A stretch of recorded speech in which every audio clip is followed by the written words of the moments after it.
while other folks been working by the light of day. Entramos. Buenas noches, señoras y señores, jóvenes de todas las edades. Bienvenidos todos y cada uno a una nueva edición de Grisol de Cultura, el programa de la noche de los sábados en Televisión Ferrol.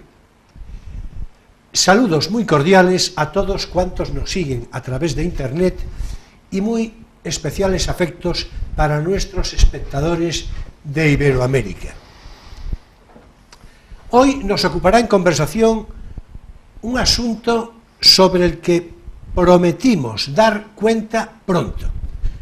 Hoy hablaremos sobre el pequeño comercio, la actividad comercial minorista del pequeño comercio en ámbitos urbanos, sobre todo vinculados a ciudades pequeñas o medianas.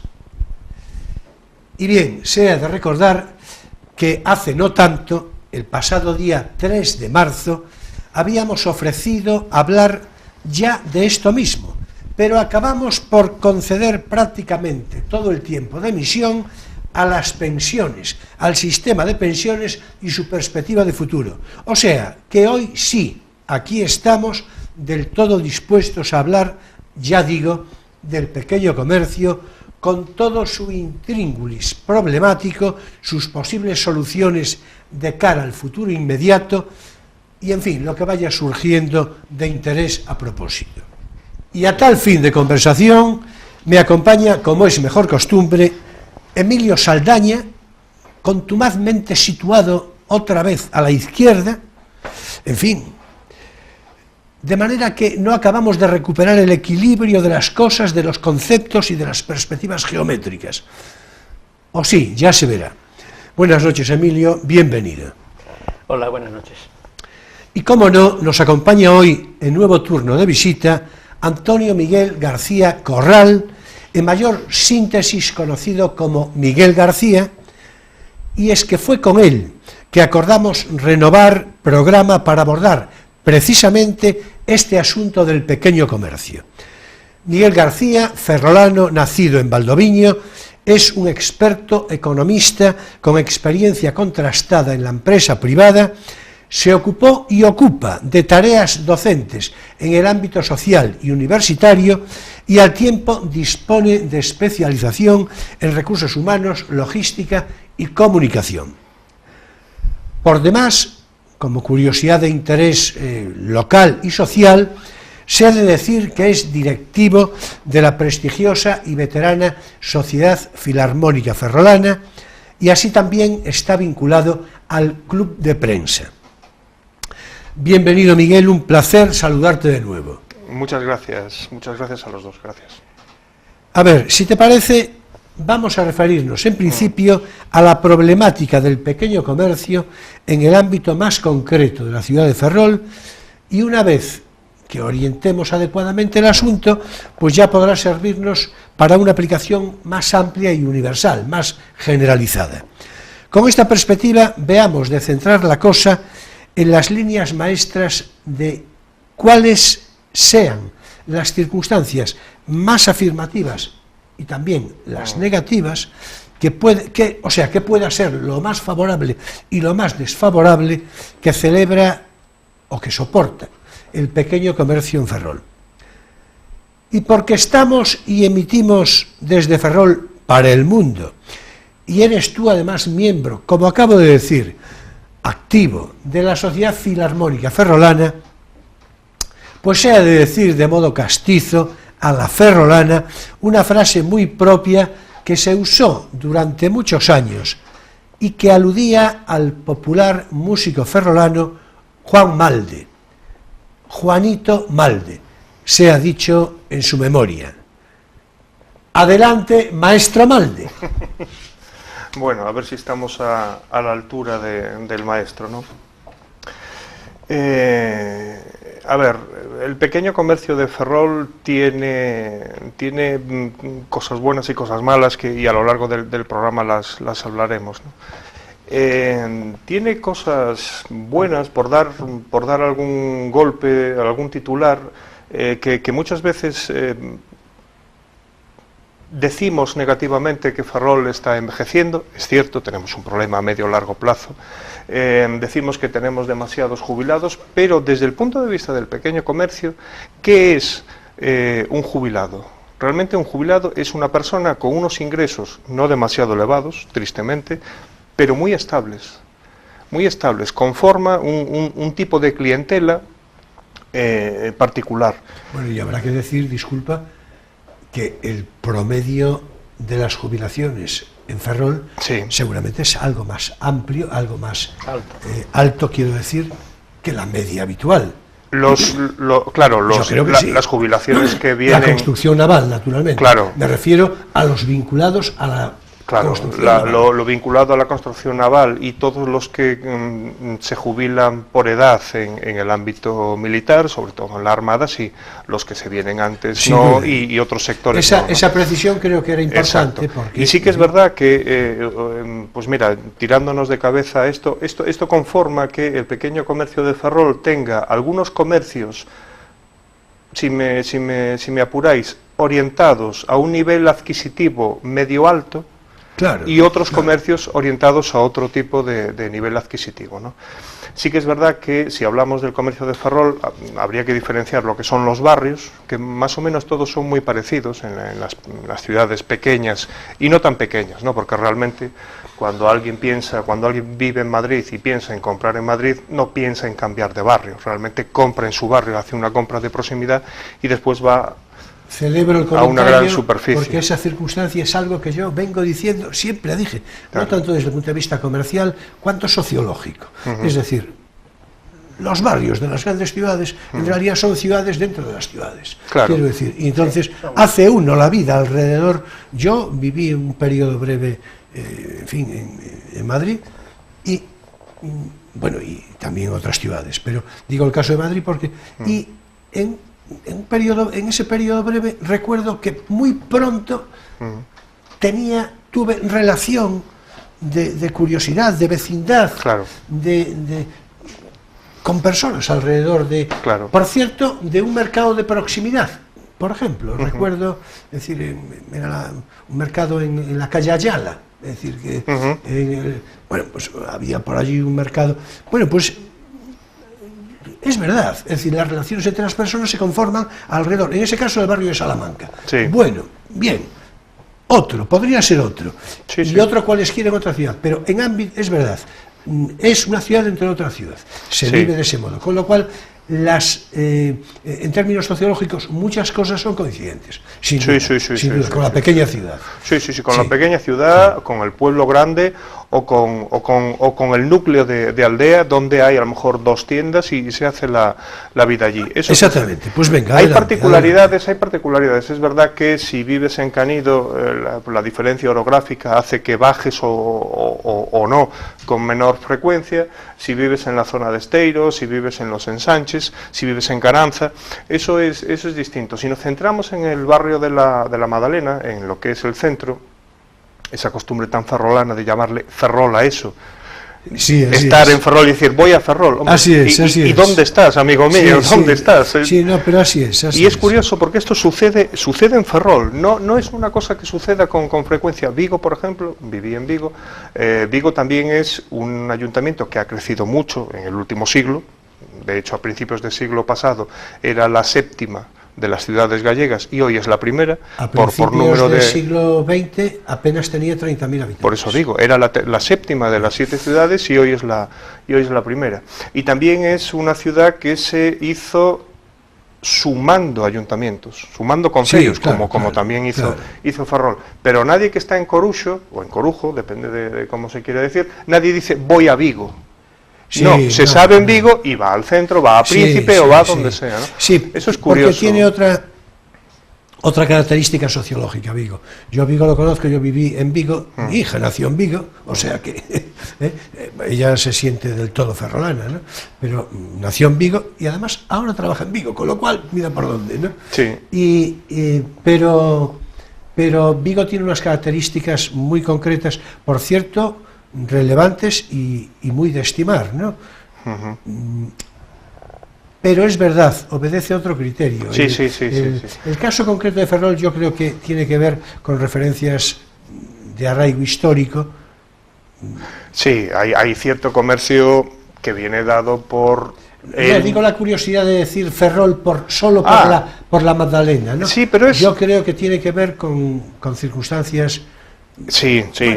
Y es uno de los, no diría yo, de los problemas a solucionar, pero sí que es verdad que no hay la mejor relación que debería de haber de lo que es el centro de Ferrol con el resto de Ferrol.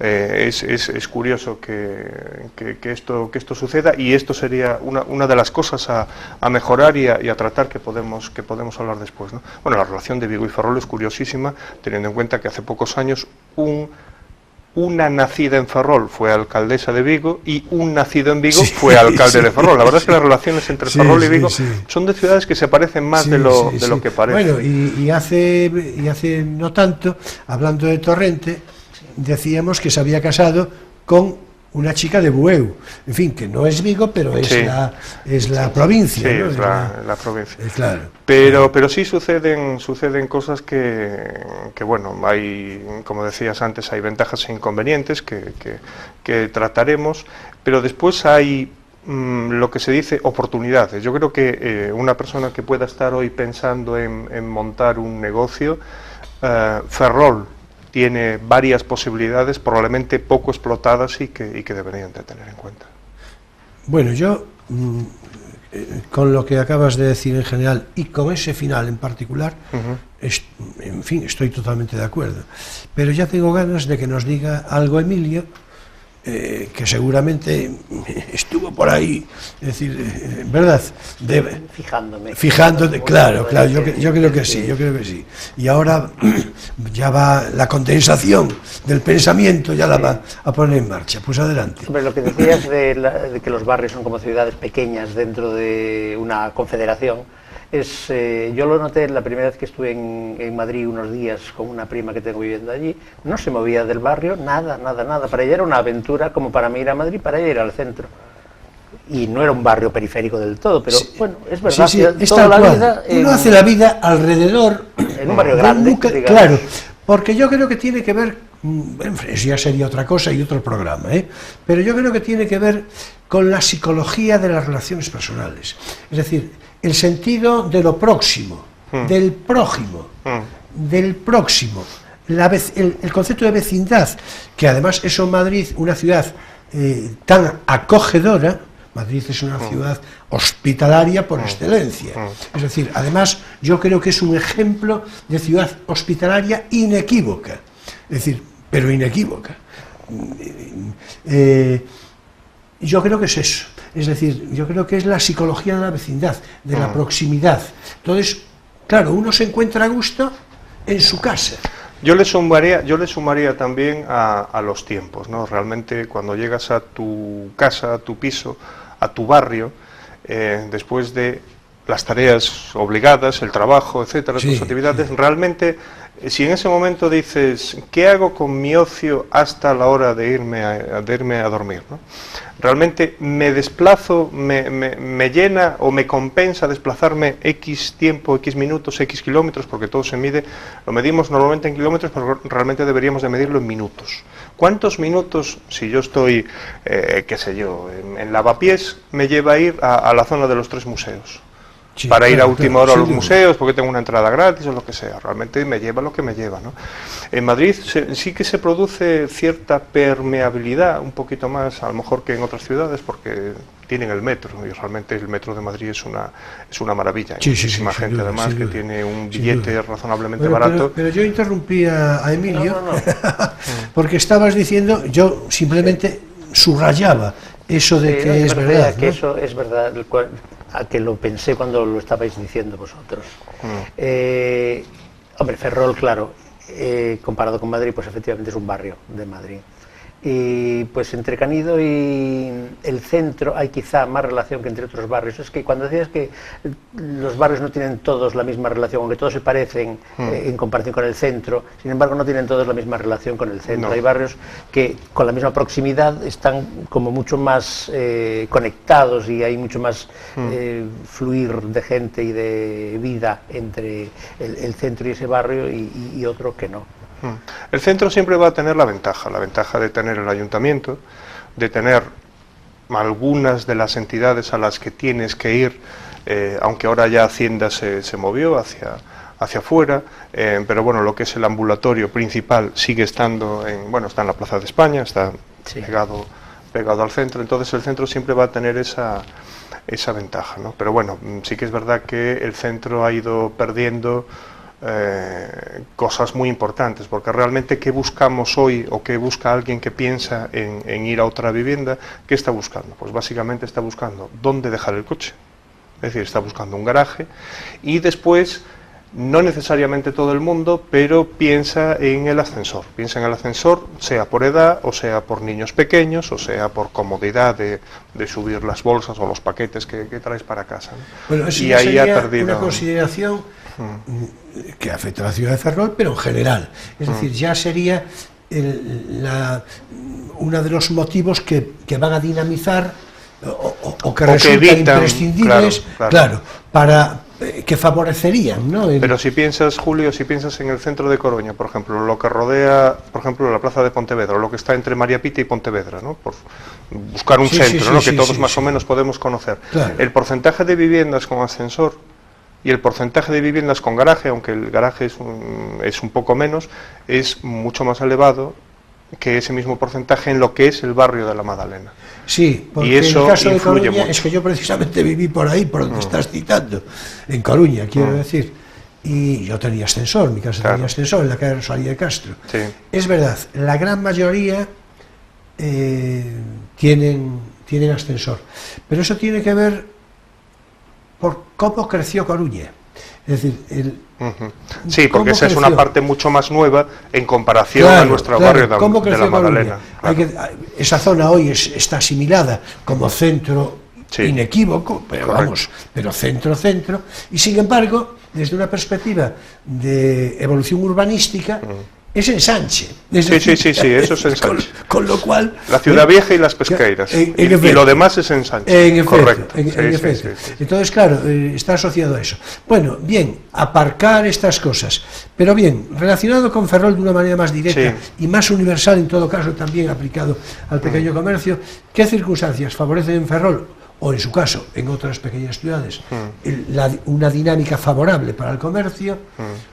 En fin, ¿y cuál es lo contrario? Claro. Sí, hombre, en Ferrol, sobre todo lo que es volviendo a lo que es el centro, yo lo mencionaba porque acaba configurando que un espacio que debería de tener 10, 12.000, hasta incluso 15.000 habitantes, pues tiene 2.000 y pico. 2.000 y pico y de una edad avanzada. Entonces, ¿esto qué provoca?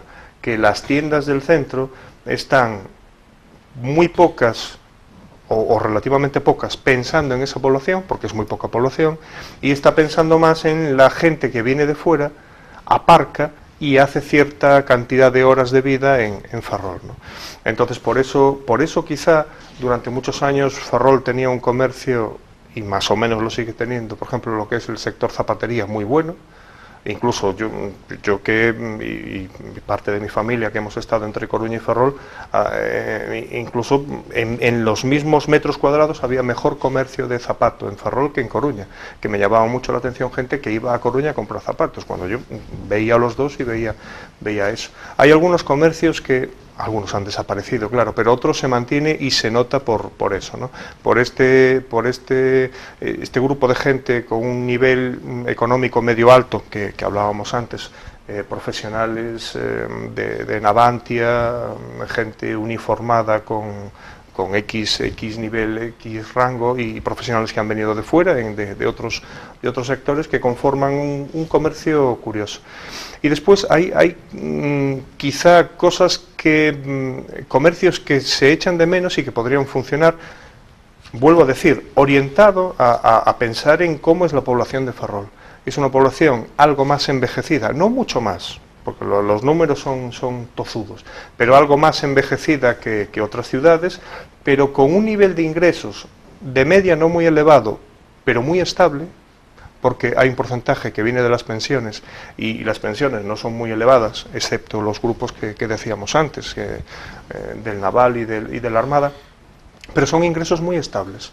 Eso se nota, por ejemplo, en otro sector muy característico de Ferrol, que es la hostelería. Realmente, tomarse un Rioja, un Crianza, un vino Crianza, o tomarse una tapita, el nivel de ese tomarse cosas en el centro de Ferrol y en otros sitios, en los ensanches y en otros sitios, zonas muy conocidas, es, y lo sé por experiencia, superior a otras ciudades. ¿Por qué? Porque sigue habiendo un grupo de ciudadanos relativamente elevado que tiene esa costumbre, lo sigue haciendo, y eso hace que el nivel sea elevado. Bueno, eso no solo es cierto, sino que yo creo que podemos decir, enfatizándolo en buena medida también, ¿por qué no?, que el consumo de vino de Rioja en Ferrol, sí, señor, es con diferencia de los más altos de España. Tengo cifras, Julio. Bueno, tengo cifras. Entonces corroborarás esto que digo. Tuve un jefe de equipo, yo trabajé 3 años como gerente en una empresa de origen alemán, y tenía un jefe de equipo que antes de trabajar en esta empresa había sido vendedor de vinos de calidad de la zona de Rioja. Y él me decía que hasta el último año que él estuvo trabajando, se vendía la denominación de origen Rioja, vendía de crianza para arriba, crianza, reserva, gran reserva, vendía más vinos en Ferrol que en Coruña. Sí, No estamos hablando por per cápita, no, en total. En total. Y eso denota, pues eso, una manera de consumir específica de Ferrol, que hay negocios que ves que se montan en Ferrol, que ves que se montan en el centro, y notas que se han dado cuenta de esto, pero hay otros que realmente deberían de pensarlo, porque existe ese segmento. Bueno, pues vamos a ver. Yo creo que en el caso concreto de Ferrol, a ver qué te parece, una de las circunstancias, hombre, vamos a ver, lo que tiene el centro, lo que tiene, en fin, la Magdalena, lo que tiene el centro puro, histórico, digamos, principal, o lo que lo tiene todavía en alguna medida, es prestigio, el prestigio histórico, quiero decir, el prestigio histórico. Eso habría que sobredimensionar, en fin, las zonas principales. Ahora mismo acabamos de pasar por la Plaza Amboaje y acabamos de hacer el elogio de la Plaza Amboaje como una plaza realmente, y es verdad, en su sencillez, una plaza magnífica desde el punto de vista urbanístico, en fin, y desde otras perspectivas. En fin, ese Ferrol histórico de la Puerta del Dique, en fin... Eso funciona, claro, funciona. Justamente. Entonces, ¿qué ocurre? Es una ciudad, en este aspecto, esa parte es una ciudad grata para pasear. Quiero decir, para pasear. Además, es que si una característica tiene Ferrol inequívocamente desde el punto de vista centro histórico, es que es una ciudad para pasear. Es decir, por ejemplo, Vigo, por cuya ciudad yo tengo particular cariño por tantas cosas, desde luego por el nacimiento de mi hija, pero por tantas cosas, es verdad. Es una ciudad que tiende a las cuestas, es decir, sí, por su propia referencia orográfica, ¿no? Es decir, el caso de Ferrol, no, Ferrol invita a pasear. Es decir, Vigo es una ciudad que estaba muy bien con los orográficamente. Es una ciudad más adecuada para una cantidad de gente bastante menor. Cuando se han tenido que subir a las cuestas, por supuesto, no me estoy refiriendo a las hermosas calles de García Barbón, del Marqués de Valladares, de la zona de la Alameda. Compostela. No me estoy, claro, en la propia Colón incluso, bueno, ya en algún tramo, no, pero no me refiero a eso, me refiero a que, en efecto, como bien describes, cuando hubo que empezar a ampliar la cosa, claro, pues claro, hubo que empezar a subir, a trepar. Vio su monte, y entonces, por derivación, como es un monte, pues es un monte. Una de las ciudades más bellas de España, que yo conocí aprovechando estos días de Semana Santa, después de un congreso, fue Donostia, San Sebastián. Sí. Y San Sebastián tiene la parte que está, como dice Claro. una amiga nuestra, a cota cero, Sí. y después, de repente, Sí, empiezas a subir sí, con un sí. porcentaje elevadísimo, Claro, que son por unos supuesto. barrios que están muy bien, En pero para la gente que conozca Donostia, yo aparqué en un barrio alto, en una de las poquísimas zonas de aparcamiento libre, y después bajamos estupendamente, pero después tuvimos que subir desde la playa de la Concha hasta el coche, en línea recta estábamos nada, ahí al lado. Pero hay amigo, empezamos a subir escalones y Bueno, cuestas. pues ya que lo citas, en Donostia, digamos, San Sebastián, también, para entendernos de un modo más, es una hermosísima ciudad, Sí, y ahí sí que tiene, no lo digo con ninguna intención comparativa, naturalmente, pero ahí tiene un arraigo también. Fue residencia de reyes, en fin, quiero decir, tiene detrás un pasado conocido, es decir, que todo eso contribuye naturalmente a las referencias históricas, eso van haciendo el alma de una ciudad, como otras cosas, ¿no? Entonces, en el caso de las pequeñas ciudades, y de Ferrol en particular, por eso mencionaba yo lo de la Magdalena como centro histórico, pero iba a decir que al final, en fin, acabé por no decirlo, iba a decir que yo creo que una regulación urbanística adecuada, sin las exigencias dislocadas y a veces alocadas que la administración municipal, fundamentalmente municipal. Yo, de verdad, que al Ayuntamiento de Ferrol, no estoy diciendo tanto a su corporación, pero yo al Ayuntamiento de Ferrol no tengo más que, naturalmente, en fin, cariño y emoción. Repito, no a la corporación municipal necesariamente, ¿no? Pero al Ayuntamiento sí, pero eso hay que... Es decir, yo conozco amigos que tienen propiedad de casas en el centro de Ferrol y bueno, y ni viven porque le ponen unas dificultades. Eso de los ascensores, a lo que tú te referías, es que claro, es decir, vamos a ver, si se quiere poner un ascensor y no te permiten poner un ascensor, pues evidentemente el ascensor... No, claro, es decir, entonces, claro, así no hacemos nada. Naturalmente mi comentario, ni el que pudierais apoyar vosotros de una manera parecida, no es una invitación a una legislación libérrima. No, hombre, pero que facilite las cosas, sí. Sí. La legislación de orden municipal y otras se supone que tienden a favorecer los intereses de los ciudadanos, no a coartarlos, no a condicionarlos, no, en fin, a suprimir la posibilidad de voluntad. Yo creo que esto es muy importante, porque si no empezamos por aquí, esas 2.000 y pico de personas que tendrían que ser 10 o 12.000, como bien decías, sí. ¿Por qué no son 10 o 12.000? Entre otras cosas por eso, pero de una manera importante. Básicamente por eso. De una manera importante. Vamos a ver, ¿por qué Narón, no lo digo ahora con ninguna intención, lo digo con todo cariño para Narón, no se entienda mal, pero ¿por qué Narón creció del modo que lo hizo? Bueno, es evidente que Narón es Ferrol. Es decir, bueno, en fin, yo espero que se me entienda, claro, adecuadamente. Es que lo es. Cualquier persona ajena que desconozca Ferrol y que llegue por primera vez, entra por cualesquiera zona, digamos, de tramo de Narón y se cree que ya está en Ferrol, porque es lo normal. Bueno, muy bien, es que todo eso tiene un fundamento sociológico, habría que decir socioeconómico, Claro. que está vinculado a que Narón tiene inscritos en su censo una cantidad enorme de ferrolanos, es decir, todo lo que bajó el censo de Ferrol, en muy buena parte lo recogió Narón. De hecho, con lo cual Julio, es una situación artificiosa y tramposa. De hecho, muchos niños de Narón tienen sus abuelos en Ferrol.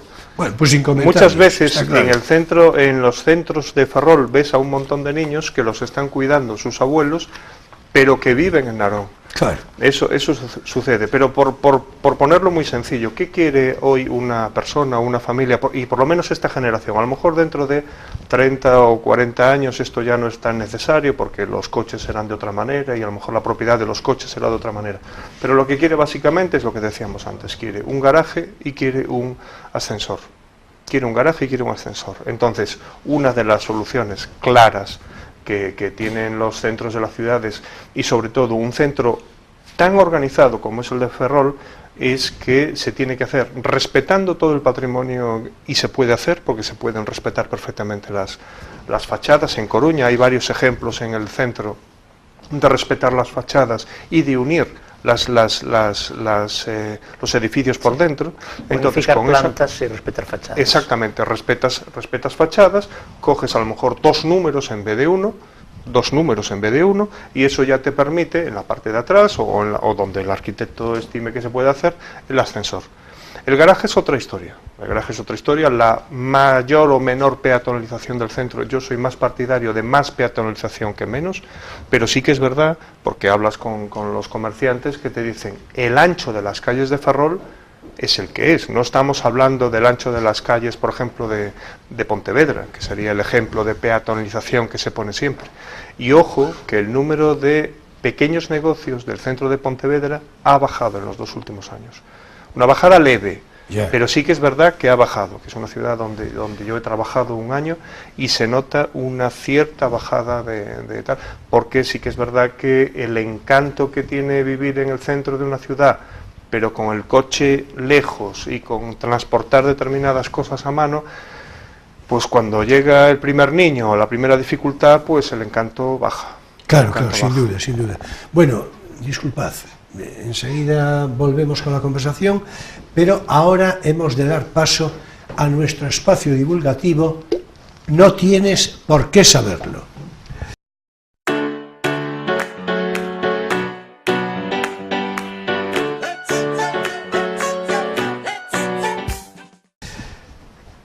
Y hoy, ya te lo digo directamente a ti, tú puedes intervenir si lo deseas, naturalmente, ya sabes, Miguel, pero ya te lo digo directamente a ti para entrar en harina.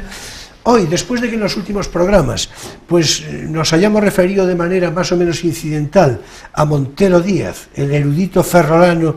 Sí, porque yo el otro día recomendé un libro suyo. Claro. No es un libro ideológico, ni siquiera es un libro de su especialidad estricta, que era la historia antigua, era un libro sobre Cervantes. Pero bueno, salió a Montero Díaz, que había salido en el programa anterior. Claro, en efecto. Nos rondaba por ahí el hombre. En efecto, sí. Bueno, e hicimos yo creo que alguna otra alusión.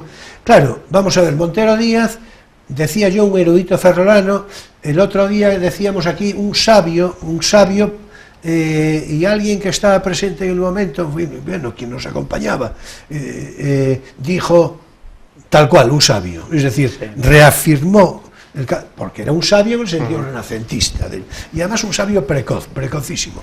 Bueno, pues cuando estaba precisamente haciéndose, es decir, allá por los primeros años de cuasi adolescencia, ¿no? Pues en el periodo de la República y antes de la Guerra Civil, es importante subrayar esto de antes de la Guerra Civil, pues él desde el punto de vista político, Santiago Montero Díaz, militó en el Partido Comunista previamente y a los pocos meses, un año y pico después, dejó la militancia en el Partido Comunista para afiliarse a las JONS. Y hoy, que es 14 de abril de 2018 y que se cumple el 87º aniversario, 87, en fin, a lo castizo, ¿verdad?, de la proclamación de la Segunda República. Bueno, pues no deja de tener su cierta curiosidad el que hagamos mención a esto. Bien, es verdad que tengo que decir expresa y formalmente que no fue deliberado. Esto surgió de un modo accidental y de pronto me encontré con la fecha, ¿verdad? Bueno, es verdad, las JONS, ¿por qué Santiago Montero Díaz, en un ejemplo que desde luego tiene otros trasuntos personales, se cambia del Partido Comunista a las JONS? ¿Qué son las JONS? ¿Qué fueron las JONS? y naturalmente la persona que las puso en marcha, Ramiro Ledesma Ramos. Pues es de lo que nos vamos a ocupar ahora mismo. Vamos a ver, las JONS, Juntas de Ofensiva Nacional Sindicalista, se ponen en marcha pues precisamente un mes antes de proclamarse la República. En marzo del 31, no sé si tengo por aquí la fecha, pero en marzo del 31 se pone en marcha. Y se pone en marcha La Conquista del Estado, esa publicación, ese semanario que se va a publicar a través de 43 números hasta que en octubre del mismo año 31 dejan de publicarlo. Dejan de publicarlo porque la acción de la censura les suponía un seguimiento, en fin, de gran incidencia e importancia también desde el punto de vista económico. O sea que la censura, ojo, la censura durante la República, que a lo mejor es una novedad para algunos, es decir, está bien decirlo, ¿no? La censura durante la República pues hace que La Conquista del Estado, ese semanario con ese nombre, pues se cierre en octubre del 31. Hay que decir que La Conquista del Estado, desde luego, es literalmente exacto a la conquista de lo Stato de Curcio Malaparte en la Italia fascista. Es evidente que Ramiro Ledesma Ramos lo copió de una manera inequívoca, porque la literalidad es toda, ¿no? Un semanario también, el de Malaparte. Esto ya no lo recuerdo con precisión, pero bueno, una sí, publicación periódica. Eso sí. Y, en fin, la conquista de lo Stato es que es muy evidente, ¿no? Muy evidente. Bueno, pues vamos a ver. Ramiro Ledesma Ramos es el artífice y el inspirador de las JONS a una edad, por otra parte, muy jovencita, muy jovencito. Este chico, de origen humilde y de formación autodidacta, cabe subrayarlo, era una persona intelectualmente brillante, tanto que Ortega se fijó en él y le facilitó el acceso a la revista Occidente. Debe de ser por esos pecados que a Ortega le llaman fascista. ¿Recuerdas que le llamaron muchas cosas? En efecto.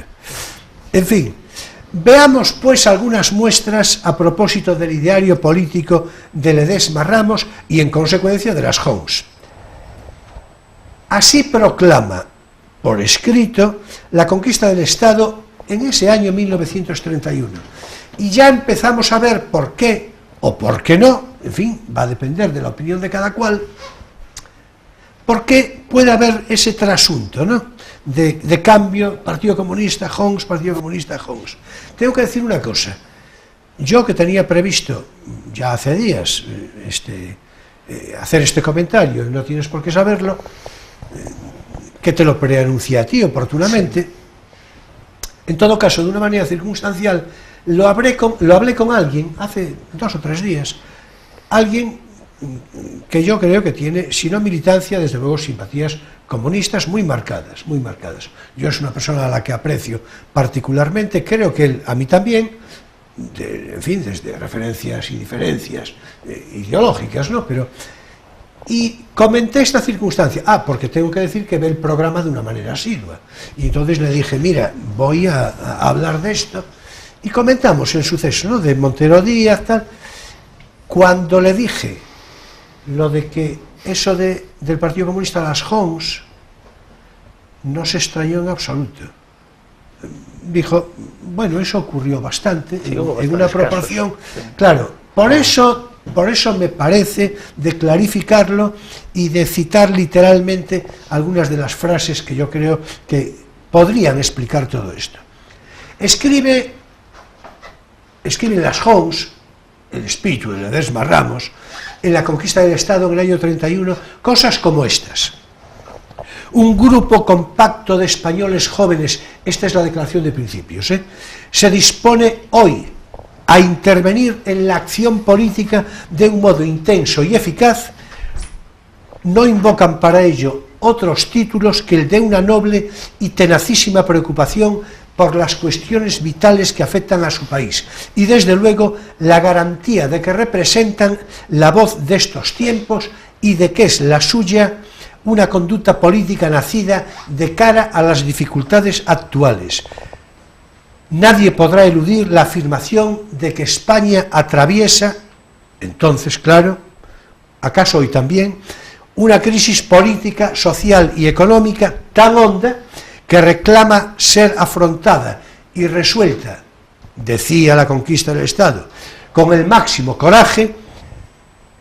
Ni pesimismos ni fugas desertoras deben tolerarse ante ella. Todo español que no consiga situarse con la debida grandeza ante los hechos que se avecinan está obligado a desalojar las primeras líneas y permitir que las ocupen falanges animosas y firmes. Dogmática muy evidente de carácter fascista, sí, pero que dicen a la que seremos leales hasta el fin, y esto desde luego a fe que lo cumplieron. Siguen diciendo, somos sindicalistas, obreros de España, y como tales queremos reparto de las plusvalías entre los obreros, reforma agraria repartiendo la tierra entre los renteros y jornaleros, nacionalización de los grandes servicios, expulsión de la vida nacional de los zánganos y convidados, superación del marxismo, oponiendo a la dictadura y al materialismo el hombre y el ideal. Aquí empieza la diferencia. El trabajo, dice, es un derecho y un deber, y el Estado tendrá la obligación de proporcionar al parado un puesto en el plan de obras esenciales como autopistas, construcciones, sanatorios, hospitales, etc. Aplicación de las penas rigurosas para aquellos que especulen y originen la miseria del pueblo. En fin, y va diciendo cosas por aquí, habla de una supuesta crisis de la sociedad capitalista, que nosotros señalamos más como crisis, dice, de gerencia capitalista, y yo creo que es de subrayar una circunstancia, y es su perspectiva del marxismo, que naturalmente se oponen, pero que reconocen su carácter histórico. No sé si lo tengo por aquí, si no lo diría yo, en fin, así a viva voz, ¿no? Dice, la primera visión clara del carácter de nuestra civilización industrial y técnica corresponde al marxismo. Dice, la primera visión clara. Dice, nosotros lucharemos contra la limitación del materialismo marxista y hemos de superarlo, pero no sin reconocerle honores de precursor, muerto y agotado en los primeros choques. Es decir, yo creo que es muy evidente que la gran diferencia tiene que ver con eso del materialismo marxista, que es lo que rechazan, y el hombre y el ideal.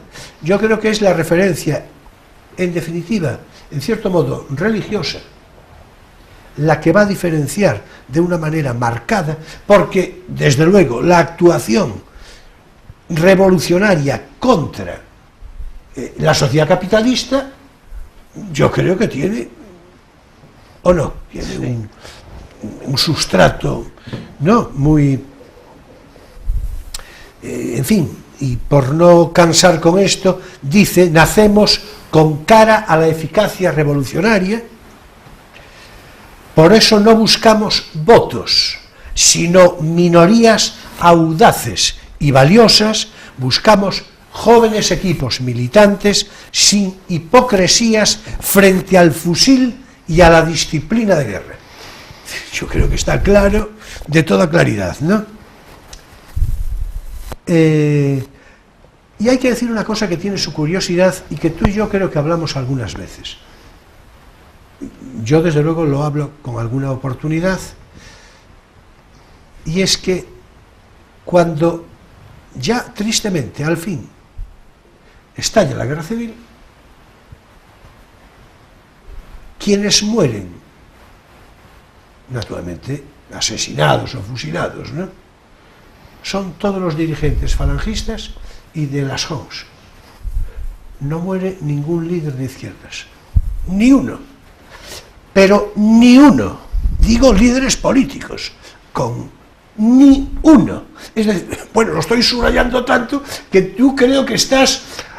Yo, como me faltan datos... Líder de izquierdas, ni uno. Líder de izquierdas. Es que en la Falange y las ONGs mueren todos, y además mueren pronto. Ledesma Ramos, por supuesto, José Antonio, como sabemos, Onésimo Redondo, bueno, pero es que todos, mueren todos, es decir, todos, que tiene su curiosidad por aquello de que, claro, un movimiento político que queda descabezado, naturalmente, pues al tiempo queda muy insustancial, ¿no? Con muchas posibilidades de ser transmutado y de ser transfigurado y de ser manipulado, ¿no? Es decir, claro, como así después más o menos ocurrió, ¿no? Pero esto es curioso, ¿no? Y en fin, yo creo que esto de ser el primer partido nacional sindicalista, que tenía una manifiesta emulación fascista, esto está claro, ¿no? Es decir, en la que había afirmación de lo nacional. Claro, esto es otra de las facetas que naturalmente diferencia del internacionalismo de la izquierda, ¿no? La supremacía del Estado, aquí sí que hay un punto coincidente, supremacía del Estado, ¿no? La exaltación universitaria y apelación a la cultura. Esto es muy de Ledesma, está claro, ¿no? Bueno, después se va a fusionar con Falange en el año 34, se va a fusionar con Falange que Ramiro Ledesma, respecto a José Antonio, tenía alguna prevención. De hecho, le llamaba el señorito. Bueno, es que José Antonio era un señorito, es decir, no, en sentido descriptivo, no. Pero él le llamaba el señorito, claro, él era un chico animoso, pero ya dije, de procedencia humilde, en fin, entonces... Por otra parte, en la parte que nos toca, o que te toca más cerca, desde el punto de vista, bueno, los pocos años que tenía, ¿no? Pero que resultó un chico muy brillante, él venía a ser nietzscheano desde el punto de vista filosófico, era nietzscheano puro. Por otra parte, muy de su época, ¿no? Revolucionario radical, totalitario, por supuesto, tenía un sentido imperial, un sentido de imperio, un sentido España como el hombre como portador de valores eternos, ¿no? Y España como, en fin, una empresa de imperio, que yo creo que esto puede ser defendible perfectamente. Es decir, se hace mucha caricatura, pero en fin. Y lo que sí tenía era un sobresaliente nivel cultural, él en lo personal, y un muy rico soporte dialéctico, claro, muy propio de personas de estas características, ¿no? de aquel tiempo. Después hay una maldad que yo creo que tenía un pequeño tupé, que dicen que imitaba al de Hitler. Digo, es una pequeña maldad. Yo aquí no sabría decir. Pues no sé, tendríamos que ver alguna foto de ambos. Sí, no, hombre, vamos a ver, sí es verdad que el tupé se parecía, pero yo creo que eso tiene que ver con estéticas de la época, ¿no? Es decir, sí, hay además, cuando uno piensa en qué es característico de Hitler, no piensa en el tupé, piensa en el bigotito. En efecto, en efecto. Y en alguna cosa más. Ya, pero... sí, bueno, pero en las... Es decir, todavía claro, se dice bigotito hitleriano. Sí. Y nadie dice tupé hitleriano. Y en fin, a modo de, digamos, de resumen y de comentario, de corolario final, en la conquista del Estado, el semanario al que ya nos hemos referido, hay un momento pronto, yo creo que es el primer número, de los primeros, en los que en un interrogante se refiere de manera concienzuda a lo siguiente: ¿qué pasa en Cataluña? En fin. En aquel momento. En aquel momento. Claro. Es decir, ¿qué pasa en Cataluña? Claro, ya, en fin, ya vemos que podría hoy hacerse un trasunto idéntico de lo que pasa en Cataluña, que hay que ver lo que pasa en Cataluña, pero eso es otra historia. Eso es otra historia. Pero eso es otra historia. Bueno, Son muy bien, pues... son respuestas. La época nos enseña que en varios países de Europa tuvieron respuestas similares, respuestas fuertes, que se buscaba sobre todo la fortaleza donde no la había, ¿no? Es decir, en una época en la que hay demasiados cambios y sobre todo demasiada inestabilidad y pocos derechos individuales, entonces lo que se buscan son respuestas fuertes. Y esta fue una respuesta fuerte que, como en muchos casos, pues degeneró, como casi todas las respuestas fuertes, degeneran en tener menos en cuenta los derechos individuales. Pero desde luego que hay muchísimas intenciones positivas y correctas, eso no es discutible, porque en todo movimiento siempre hay por lo menos intenciones de solucionar las cosas, y cuando uno tiene un montón de problemas y cuando hay un montón de revueltas, estamos hablando de democracias imperfectas además, sí, que son las que hay en esas décadas. De todos modos, claro que desde una perspectiva totalitaria, pero ellos tenían intención y decisión de hacerlo. Porque claro, la decisión es lo fundamental. Claro. Es decir, sí, es el aspecto nietzscheano, el culto a la voluntad heroica. En efecto, eso quería, claro, ves, ya esa postilla, ya está, ya está. Bueno, pues con este comentario de erudición nietzscheana de Emilio, damos término por hoy a nuestro espacio divulgativo No tienes por qué saberlo.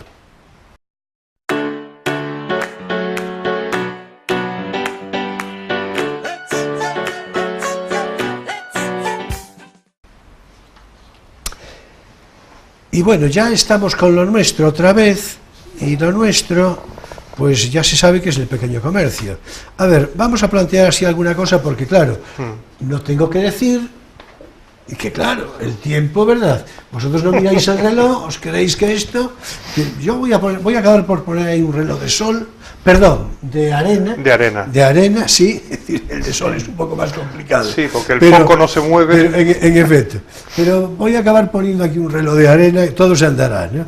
Yo quería insistir en la relación que hay entre peatonalización, que es una especie de moda de los últimos años en casi todas partes, y pequeño comercio.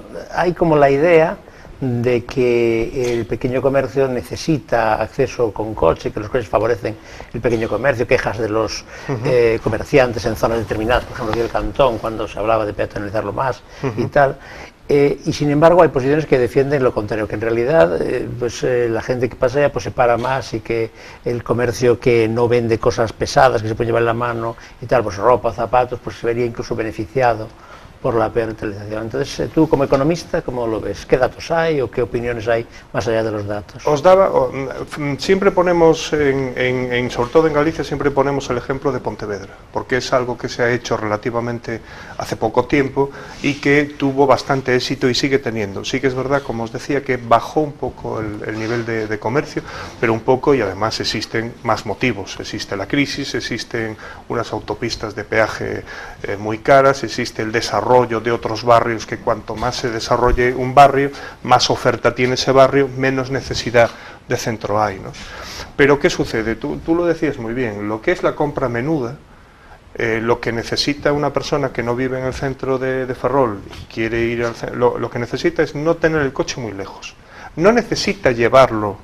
Hay muy pocas personas que vayan a coger el coche y lo lleven de puerta a puerta. Realmente hay pocas. Cuando uno va al centro de su ciudad, en este caso Ferrol, uno ya va con el ánimo también incluso de andar, de dar un paseo, de saludar a algunos conocidos, que además en Ferrol es muy clásico que tú andas por el centro y saludas casi siempre, incluso te puedes encontrar con la misma persona un par de veces, ¿no? Porque vas por una calle y vas por la otra. Entonces los estudios nos dicen muy claramente que la gente está predispuesta a andar determinados metros. Entonces, ¿qué necesitamos? Necesitamos aparcamientos relativamente cercanos, y además tenemos las suertes de que al tener las plazas y el cantón, realmente no debería ser demasiado complicado tener unos aparcamientos como ya tenemos. Quizá el de la Plaza de España queda un poquito lejos, es un aparcamiento magnífico, muy amplio, no tremendamente caro en comparación a otros que pueden ser un poco más caros, ¿no? Entonces necesitamos eso. Si vas a comprar algo de cierto tamaño y también va a ser de cierto precio.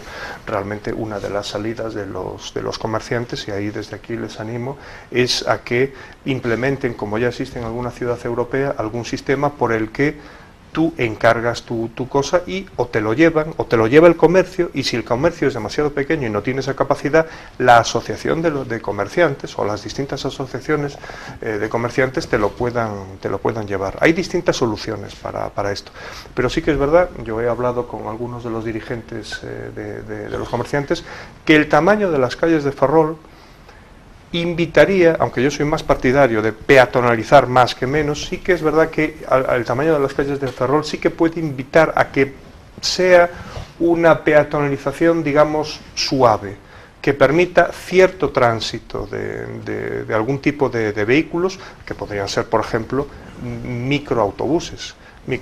Yo me puedo imaginar perfectamente dentro de algunos años que la Madalena tenga microautobuses eléctricos que vayan por las calles que sea por la calle de la Iglesia, sea por la calle del Sol, o que hagan algún recorrido y que trasladen a las personas, que tú te puedas montar en el entorno de la Plaza de España, donde has dejado tu vehículo, porque vienes de Valdoviño, vienes de Narón o vienes de Neda, y que un autobús eléctrico, que podría ser gratuito o cuasi gratuito, porque realmente una vez puesto en marcha el servicio los costes son mínimos, y que te lleve a lo largo y ancho del barrio.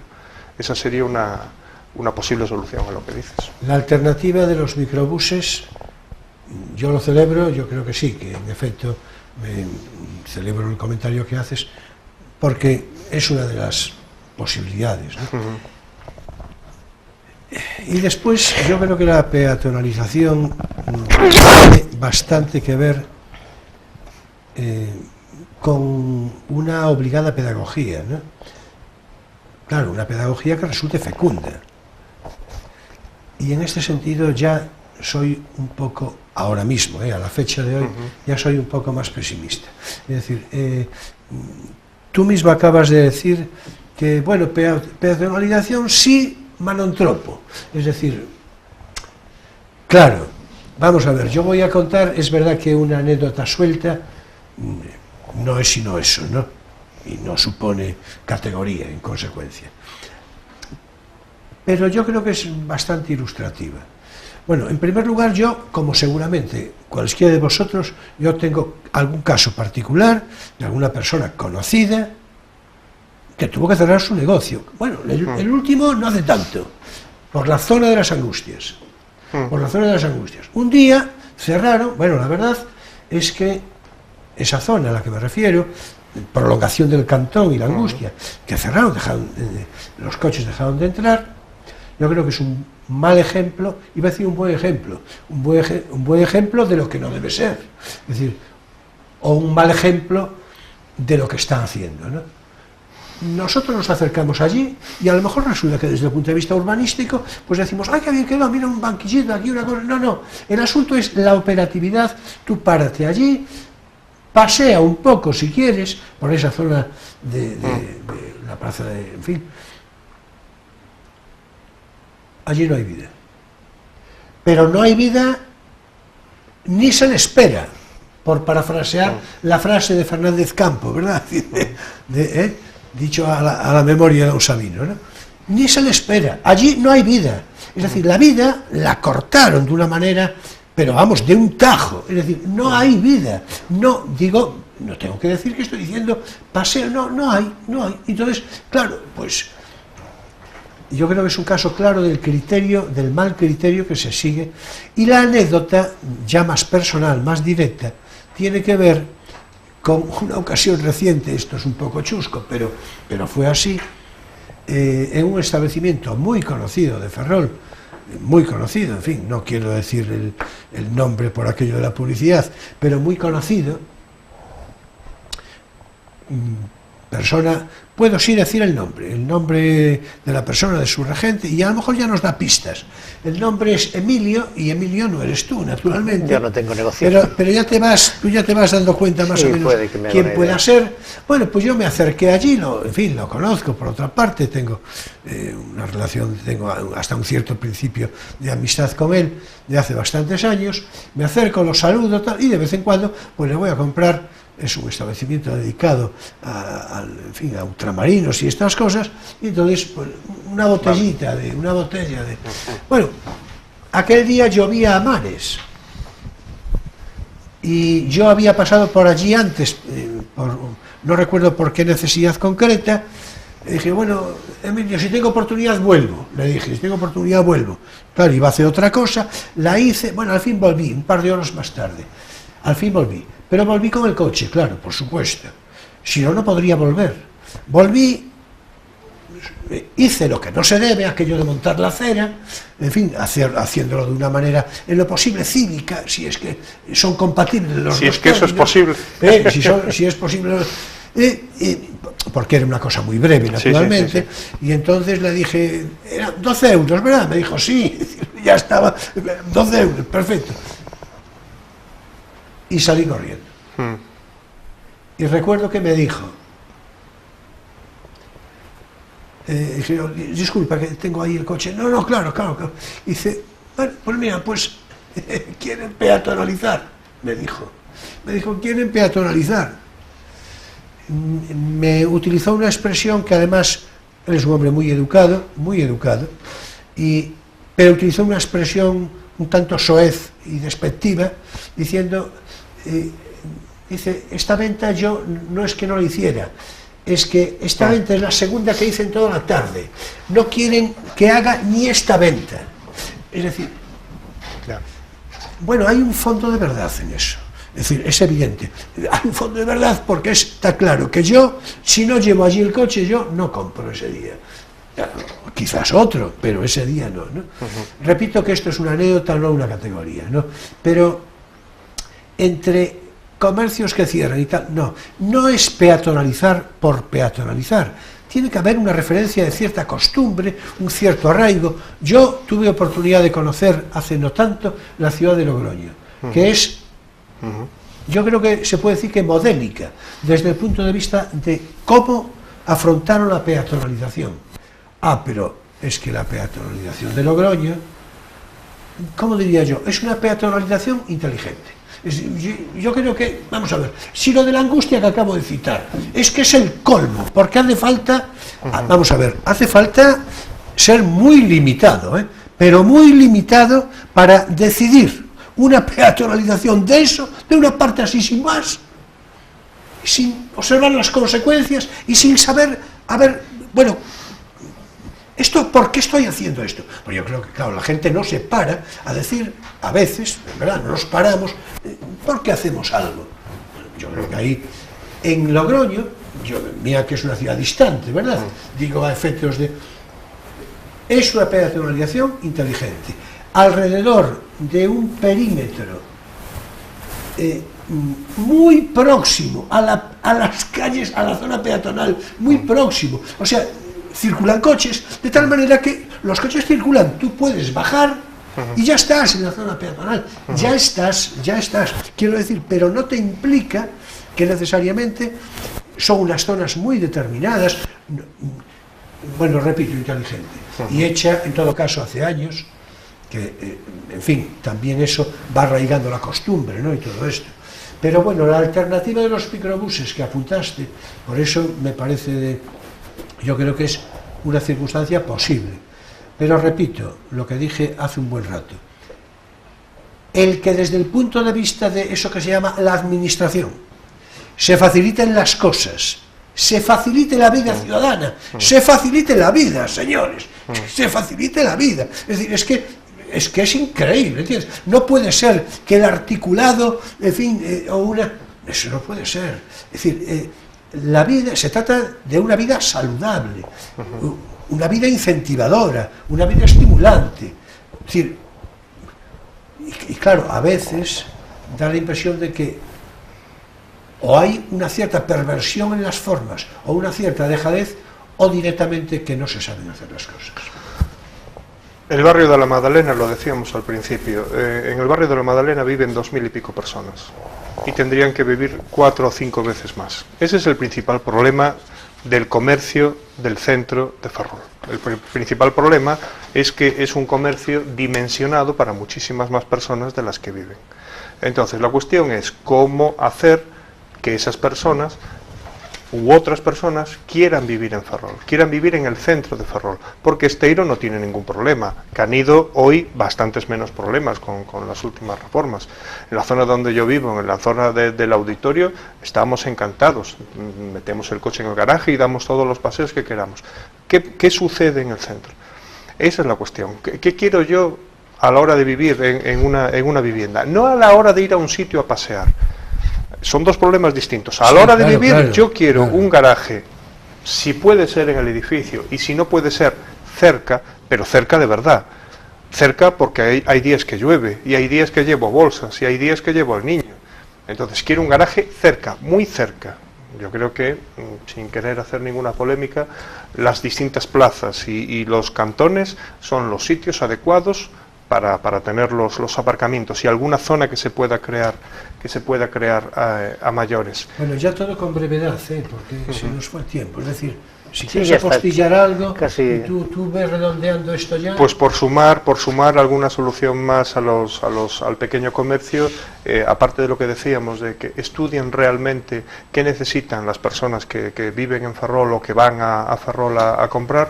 Después falta formación, porque sí que hay mucho comercio con un nivel muy elevado de atención y de conocimiento del producto. Iba a contar una anécdota de tu librería a la que fue mi mujer para pedirte un libro para mí por un cumpleaños, pero creo que ya no da tiempo y tú la atendiste perfectamente porque ella no conocía el tema, ¿no? Pero hay otros sitios que no. Hay otros sitios donde tú vas y por hacer una cosa que yo a veces he hecho y he aconsejado hacer, te coges la prenda que sabes que te va a quedar peor, te la pones y le preguntas a la persona, oye, ¿cómo me queda esto? Si te dice que te queda bien, es una cínica. Pues no estamos, o un cínico, no estamos es una persona cínica, no estamos en la tienda y no tenemos el servicio adecuado, no confundamos ser servil con ser servicial, es decir, mejorar porque los comercios no están para despachar mercadería, están para asesorar, porque para despachar mercadería está Amazon. Sí, que lo hace muy bien y a 24 horas. Sí, eso sería la parte que de la que tendremos que ocuparnos, tendremos que ocuparnos en otro momento. Esa y la competencia de con las grandes superficies, ¿no? Es decir, cómo combatir con inteligencia. Y del comercio por internet, que no necesita ser una gran superficie física. Por supuesto. Entonces, eso, hombre, no vamos a dedicar un programa solo a eso. Pero en la próxima ocasión que vengas, sin perjuicio de la orientación que le demos al tema de qué se trate, a ver si incluimos en principio eso, claro, en fin, de una manera en 30 segundos, Julio, si me permites, en 30 segundos... 30 segundos sí. En 30 segundos lo que decíamos. Las personas que te atiendan en el pequeño comercio tienen que ser personas bien preparadas sobre el tema. Claro. Que cuando tengan un hueco, en vez de estar pensando en otras cosas, pues cojan su mercadería, la miren, vean cuál es la composición, si la puedo planchar a mucha temperatura, a poca, esa otra. Y las grandes superficies, dos cosas. Primero, las administraciones públicas no pueden permitir la proliferación de grandes superficies, como sucedió en Coruña.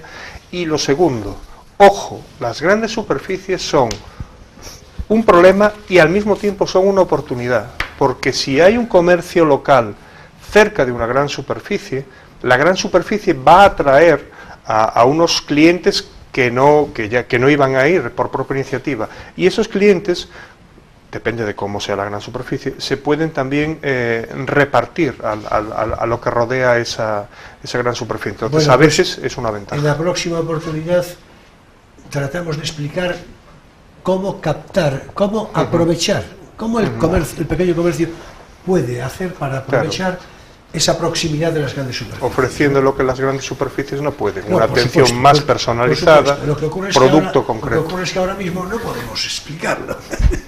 En fin, que hasta aquí nos dio esta historia del pequeño comercio, que ya os había advertido yo. Es decir, ahora es tiempo para nuestro espacio lírico, Poesía eres tú.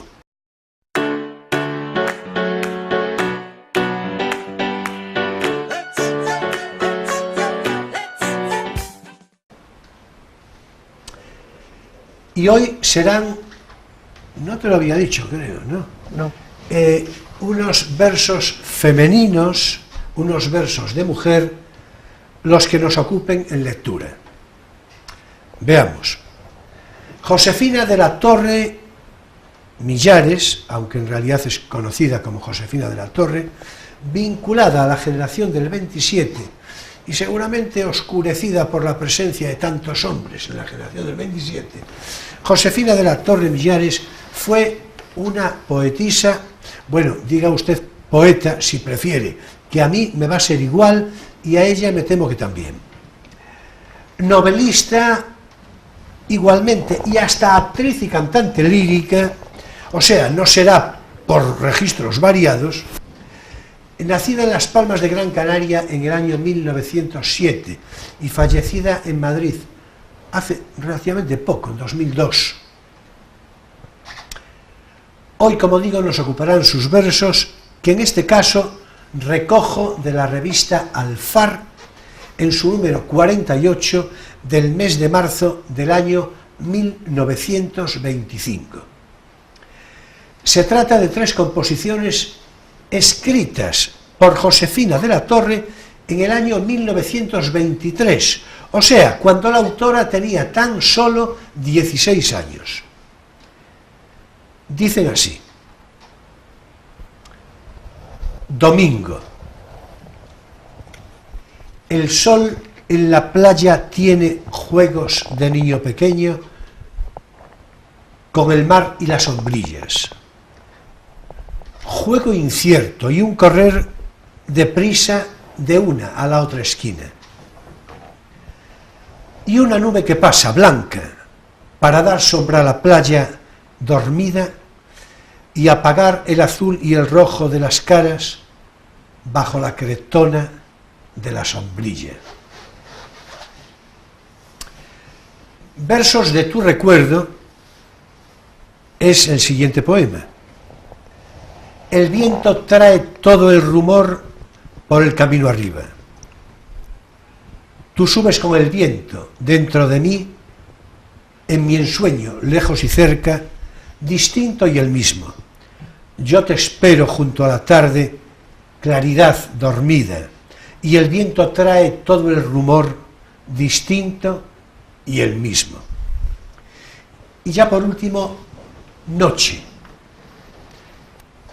El murmullo de la playa entra a oscuras por la ventana cerrada, entre las maderas verdes, apretadas, y se llena la estancia de olor de arena húmeda, de mar y de luna blanca.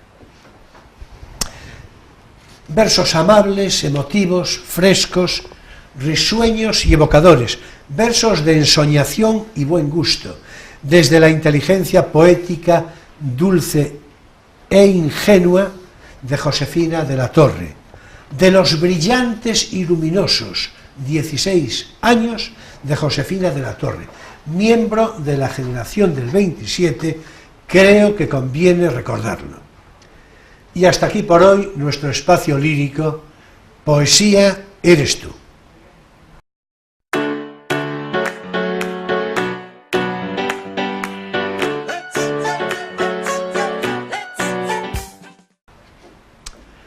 Finaliza también aquí Claro Crisol de Cultura en este sábado, ya dije, 14 de abril, este sábado histórico, 14 de abril de 2018. Muchas gracias, Miguel, por tu presencia, por tu conversación, y si te parece, a poco volveré a convocarte para abordar otro interesante asunto de conversación. Un placer acompañaros un 14 de abril y cualesquier otro día. Estupendo, muchas gracias, muchas gracias. Bueno, muchas gracias por igual a ti, Emilio, naturalmente.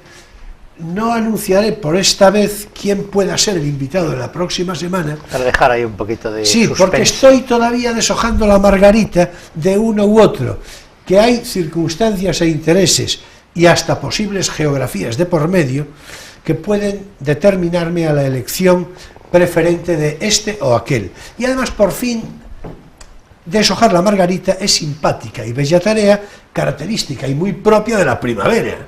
Es decir, o sea que, señoras y señores, jóvenes de todas las edades, mi gratitud completa por vuestra presencia fidel y crítica de cada semana en este programa Crisol de Cultura. Hasta el próximo sábado a las 9:30 de la noche, con repetición el domingo entre 7:30 y 8, según obligados ajustes de programación. Y después, claro, en YouTube, a través de Internet. Y bien, la recordación de costumbre. Si estáis viendo este programa en su emisión del sábado, sabed que seguidamente se ofrecerá una interesante película con previa presentación y animado coloquio a su final. Nos vemos el próximo sábado en Crisol de Cultura, Televisión Ferrol, a las 9:30 de la noche. Será, como siempre, un placer. En fin, ya sabéis que paso lista. Muchas gracias, buenas noches y feliz semana.